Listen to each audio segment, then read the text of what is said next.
Olá, bem-vindo todos a essa nossa demonstração didática. Eu recebi um convite da professora Camila Vieira, minha ex-orientanda na Universidade Regional do Cariri, para que eu realizasse uma pequena aula para seus alunos da escola estadual em que ela ensina aqui no Crato, e eu aproveitei a deixa para também convidar os meus alunos do 7º semestre de Letras da URCA e aos interessados para assistirem a essa demonstração didática, como eu chamo, né? Camila sabe que Fernando Pessoa é uma das minhas paixões literárias e eu jamais ia me refutar a fazer isso que ela pediu. E eu queria logo começar, para ganhar tempo, dizendo que Fernando Pessoa é, na verdade, o português de formação britânica, né? Fernando Antônio Nogueira Pessoa, nascido no dia de Santo Antônio, que é um santo português, 13 de junho de 1888, e faleceu também em Lisboa, onde nasceu, em novembro de 35. Na sua infância, houve uma alteração de percurso na sua vida.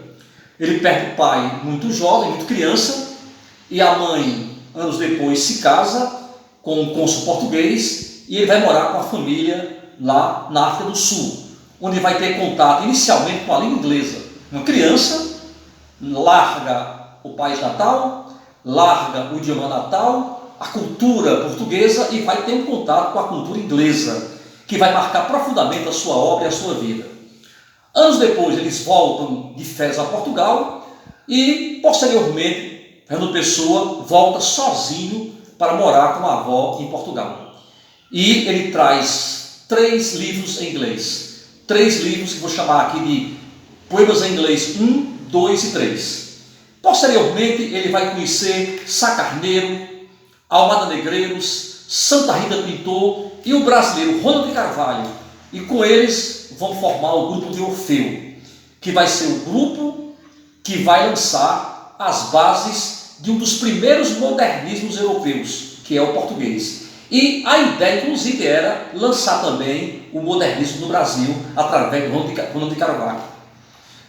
Depois da geração de Orfeu, que não é geração, na verdade é mais um grupo, com 3 revistas, Orfeu 1, Orfeu 2 e Orfeu 3, que só foi lançado na década de 80. Né? Pessoa vai se dedicar profundamente e totalmente à literatura. É tanto que ele chega a dizer para a sua única namorada, a Lili Queiroz, que ele casou com a literatura. A literatura é o seu caminho, é a sua vida. E aí ele passa a se dedicar profundamente a isso, e inicialmente ele produz obras, como eu disse, em inglês, obras em português. Essas obras em português eu vou trabalhar aqui com 2 denominações: obra ortonímica, quando Pessoa escreve com o próprio nome, e obra heteronímica ou semi-heteronímica, quando ele escreve com outros nomes ou quando ele cria outros poetas diferentes, inclusive, do próprio criador. Inicialmente, a obra ortonímica ou com o próprio nome é marcada por um único livro. Aliás, um único livro publicado em português por Pessoa, que é Mensagem, que é uma obra pequena, mas que se compara às vezes aos Lusíadas, de quem ela tem influência. E nessa obra, que tem 3 partes, Brasão, Mar Português e o Encoberto, Pessoa trata da formação de Portugal, das grandes navegações e do sebastianismo. Nesta obra há de se encontrar um dos mais belos poemas em língua portuguesa, que é aquele que diz assim: ó mar salgado, quanto do teu sal são lágrimas de Portugal. Por ti cruzarmos, quantas mães choraram, quantas noivas ficaram por casar, para que fosses nosso amar. Valeu a pena? Tudo vale a pena se a alma não é pequena. Quem quer passar além da dor, tem que passar além do bojador. Deu-nos ao mar, o perigo deu, mas foi nele que espelhou o céu. Chama-se Mar Português. É muito conhecido, muito citado. Então, ele deixou essa única obra publicada em português. Agora, ele deixou um baú onde se encontrou a obra vasta que ele hoje apresenta para nós.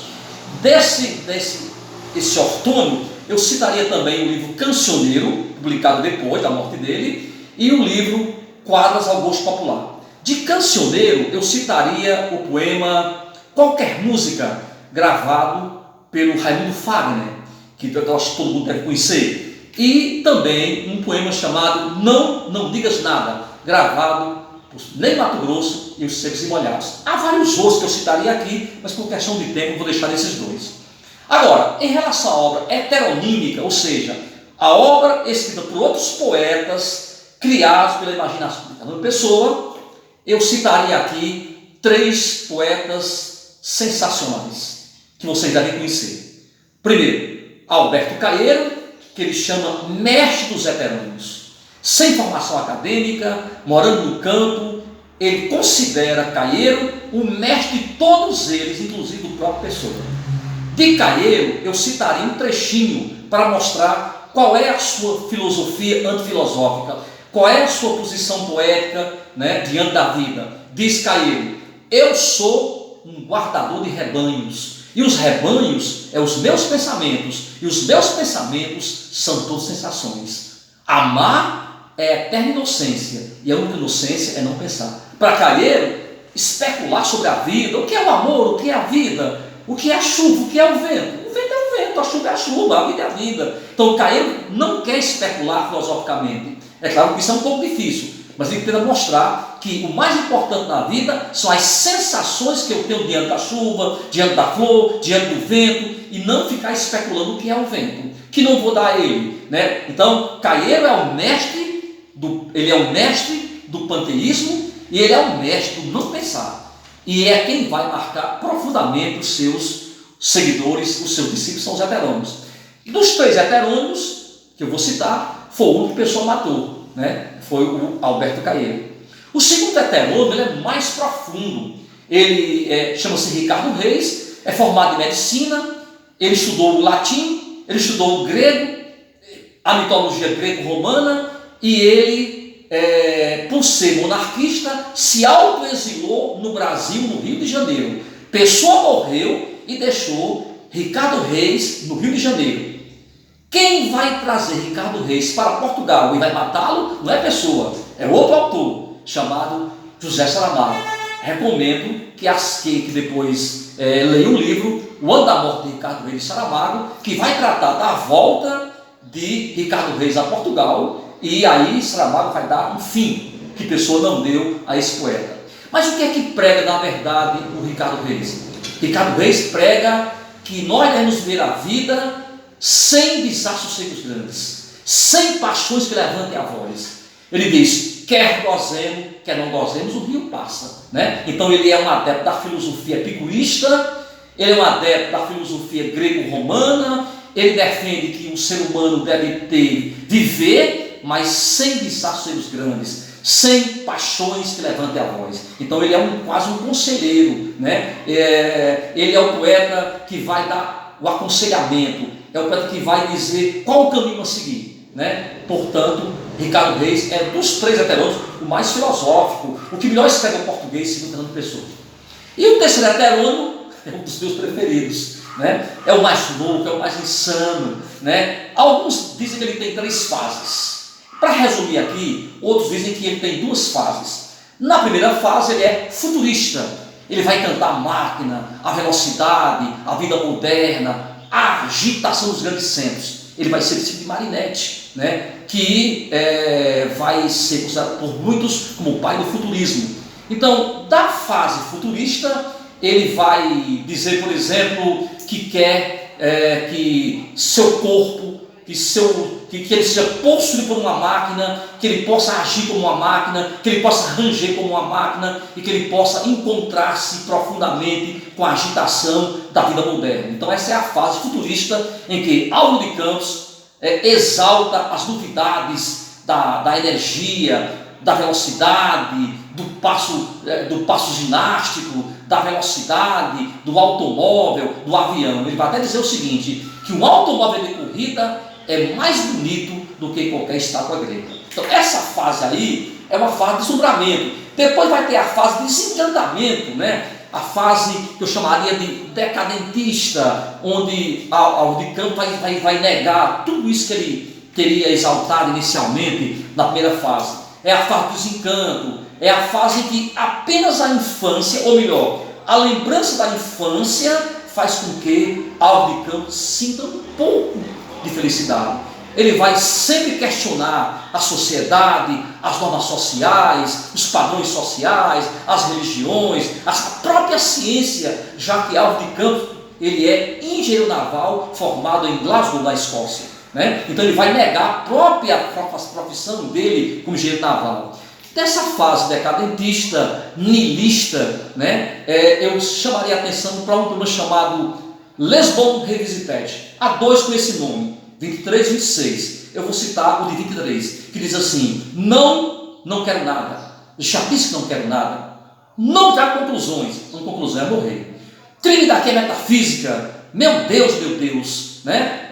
Sou um louco, mas tenho a ciência só dentro de mim. Acima de tudo, eu sou louco. Deixe-me ir para o diabo sozinho, porque a gente vive juntos.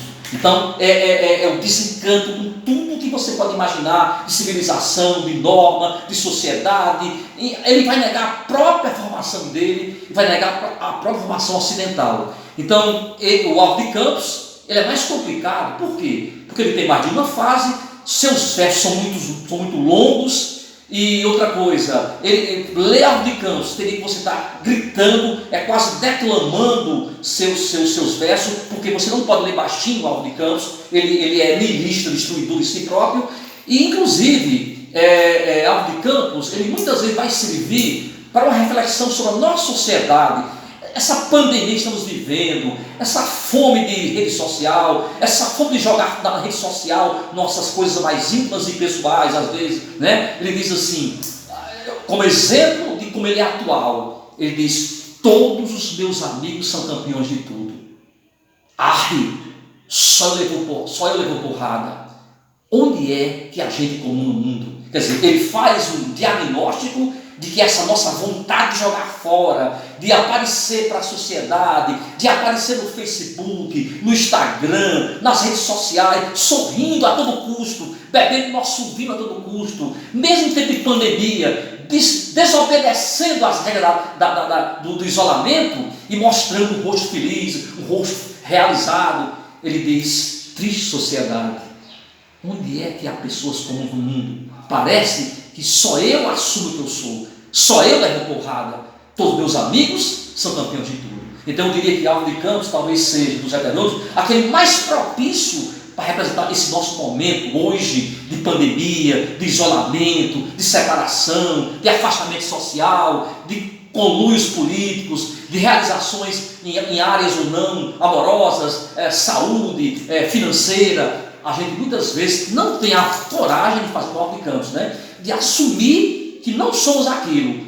Assumimos que somos, na verdade ele chama isso de campeões de tudo, quando devia ser pessoas humanas, comuns, com defeitos, com virtudes e, acima de tudo, com expectativas a se realizar. E finalmente, para fechar a nossa conversa, há um semi-heterônimo. O heterônimo, ele é um outro poeta que tem personalidade, que tem obra diferente do autor pessoa. O semi-heterônimo é um poeta que metade dele ainda tem muito de pessoa, outra metade é um outro ser. Então ele vai chamar de semi-heterônimo, ou seja, é aquele heterônimo que ainda não está plenamente realizado. Eu citaria como exemplo dele, do semi-heterônimo, o Bernardo Soares, que aliás escreveu, junto com outros, o livro mais inquietante de pessoa que eu recomendo que vocês leiam quando puderem, que é o Livro do Desassossego. Eu acho que é o livro que representa esse momento que estamos vivendo. Bernardo Soares, Livro do Desassossego.